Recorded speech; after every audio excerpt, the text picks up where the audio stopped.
What's up, American Association fans? I'm Woodiel, and I'm joined by Steve Schuster, the voice of the Winnipeg Goldeyes, and we're going to be talking about a lot of interesting stuff. But today we're starting with a stat that a lot of baseball fans have heard of, but maybe a lot of baseball fans don't totally know everything about, at least, and we're talking about WAR, wins above replacement. It's something that a lot of people have heard. There's a lot that goes into it. From what we're talking about for our purposes today, what should people know about how WAR works and what exactly it is and how teams use it? Yeah, thanks, Carter. So, for as complex as the wins above replacement formulas or algorithms might be, the concept is actually really simple. And all you're trying to do is combine all the contributions that a player makes on the field and rolling that into one number. So for a position player or hitter, you're looking at obviously what they're doing on the offensive side of things, but you're incorporating their defense, you're incorporating what they contribute in terms of their base running. For pitchers, you're taking a look at the things that they can control, like strikeouts, walks, and home runs, and essentially scaling all those contributions onto a common denominator, which in this case, it's runs. And then what you do is you take that run contribution and ultimately turn that into a win value. And that's essentially what it comes down to. And what's really cool about it is that once you've actually calculated everybody's WAR, you can go back retroactively and add up the WAR values that you have for each individual teams. And in almost every case, those total number of wins above replacement are to come out very close to what the team's actual record was in the previous season.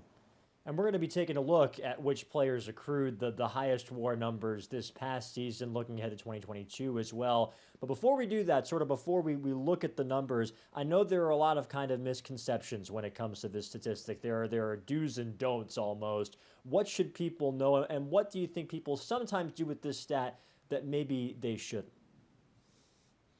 Yeah, that's an excellent point. And I think this is probably the most important thing that anyone that's maybe new to wins above replacement should kind of pay close attention to. So there's two websites that do a phenomenal job that I think are the leaders in terms of WAR for Major League Baseball. And it's, of course, baseballreference.com and fangraphs.com. Their systems are a little bit different, but for the most part, they're trying to capture the same thing. It's total value that a player contributes over the course of the season. But if you take a look at the explanations of both Baseball Reference and Fangraphs, one of the first things they explain at the very top of their explainer is that it's not a precise valuation. This is kind of a general way of summing up a player's contributions and being able to compare players that maybe do different things or play different positions. This is a way that you can compare maybe the stocky slugging first baseman that isn't a big-time defender to the light-hitting shortstop who might be a Gold Glove caliber defender.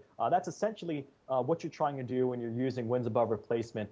It is wholly inappropriate to say, well, this player had 4.7 WAR, so he's automatically better than a player that had 4.5 WAR. And again, both Baseball Reference and Fangraphs, they're very explicit in trying to tell readers or those who kind of consume their content that you really shouldn't make any statement like that, player X is better than player Y, unless there's at least half a win difference. So you're looking at maybe the difference between a 4 WAR player and a 3.5 WAR player. And if the difference is less than that, it's honestly more appropriate to say that those two players are pretty similar in terms of value.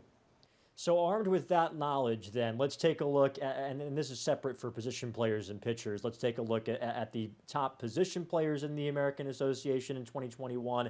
And a lot of these names, if you were watching our social channels, if you're an American Association fan, there are a lot of names that you're going to recognize here. And you mentioned how we don't necessarily want to nitpick sort of the small differences, but it is, at least for me, a little bit of a bigger separation between 1 and 2 than I expected, with Jose Sermo leading Kyle Martin, Ramon Hernandez, and Adam Brett Walker in that top 4. Yeah, absolutely. And I don't think anyone could argue if those 4 guys, maybe even the 5 guys at the top, if you include Josh Altman, if they were in any random order, those 5 guys, I think everyone can agree that you're pretty happy with that list. But you're right, there is a pretty big gap there with Jose Sermo. I think most of the people who followed the league last year looked at the MVP race as maybe a 2-player horse with Kyle Martin in Winnipeg and the ultimate MVP and Adam Brett Walker. But you can see that there is a significant difference there between Jose Sermo and everyone else. And that really boils down to the fact that Sermo was still among the league leaders. He came close to hitting 30 home runs. So the power was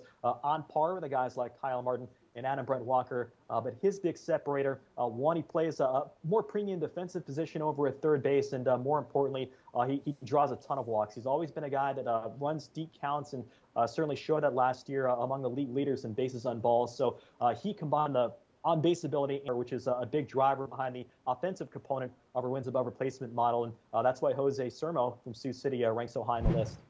When a guy gets on base and when he can do all the other things that Jose Sermo does, he's a pretty darn valuable player. And I think any Sioux City Explorers fan will speak to Jose Sermo's value. Let's take a look at what things are like on the pitching side. I know pitching with WAR, it's a little bit different sort of a calculation. There's a little bit sort of other stuff that will go into it. But in terms of what we have, understanding that the numbers aren't necessarily exactly perfect to the 10th of a win, some names, again, that we recognize stand out. We see Jordan Kipper, who was just dynamite in the second half for Chicago last season. And then Tyler Garko and Patrick Leday, a couple of guys that you think might, with this number, be positioned for a solid next season potentially as well.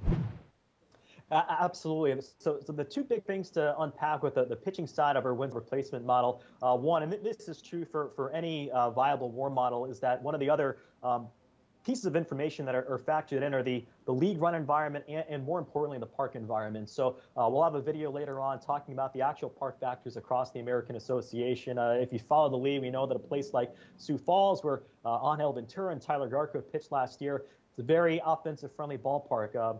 It's got very short dimensions, a lot of home runs above the average park in the American Association. The field surface can be a little rough at times, so ground balls may sneak through more so than they would in another park. So if you're a pitcher that pitches in one of those environments, you do get a boost in your numbers. The same thing for, say, a hitter that plays his games in a more pitcher-friendly ballpark like a Gary South Shore or Fargo Moorhead. Their offensive numbers are going to get a little bit of a boost if you spend half your games in that type of environment. So it is interesting to see someone like Angel Ventura, Tyler Garko, where season ERAs are a little bit higher than you might have expected for someone to be top wins above replacement list. That's ultimately the reason why. And, as you alluded to, the other side of that is the pitching side of our WAR model utilizes what they call a fielding independent pitching model as opposed to something just like ERA or runs allowed per nine innings. So we're trying to really focus on the things the pitcher can control himself, which comes down to things like strikeouts, walks, and home runs. And really all the guys in the top 10 to 15 that we're taking a look at right now they were at least good in one of those categories, if not two or all three. And, ERA, you mentioned that's usually the first statistic that everybody looks, but it does not tell you the whole story for a lot of different reasons. And this is a really cool way to look at it, to look at all the different contributions. Like you said, what the pitcher can control out there on the pitcher's mound. There's so much that he can't control, but there's a lot that he can as well. And it goes for the hitters as well, being able to get on base, being able to contribute in lots of different ways. And it's really interesting numbers to look at. But the thing is with WAR, it's not just about sort of putting guys up on a leaderboard, right? There are a lot of different uses that fans can have when they're consuming the game and consuming these statistics, but also managers can have when they're managing their teams. How valuable can WAR be? How can it be used sort of both inside and outside the clubhouse here? Yeah, excellent question, Carter. We'll start with how fans can use this, and it can really be used in a fun way. We mentioned you do have to be a little bit careful from time to time when you're comparing player X to player Y, but one thing that you can do, and we're in full swing right now with the American Association Hot Stove and teams putting their rosters together.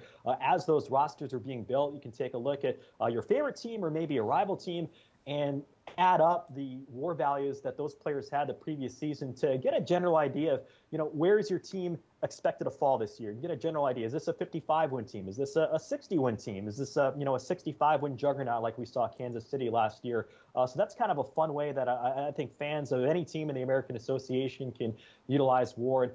In terms of like real-world application for putting teams together, we see a lot of trades around the league. We just saw a couple recently where teams will trade a player X for a player to name later, and that deal isn't finished up until after the season. And you can use the WAR values as a general guide. You're never going to get a perfect trade. I don't think that exists in any level of sports, but you can use that as a general guide to maybe finish up those trades at the end of the season, or maybe it's a situation where you're lucky enough to have two really good shortstops and you have their WAR values, and you'd like to trade one to fill a hole that you have somewhere else in the field. You could use the WAR values for those two shortstops to try and figure out, all right, I want to at least get back, I have a 3 WAR shortstop that I'm going to trade. I want to at least get back something close to 3 wins above replacement in return. Really happy to have you with us, Steve. Enjoyed this and looking forward to the next one.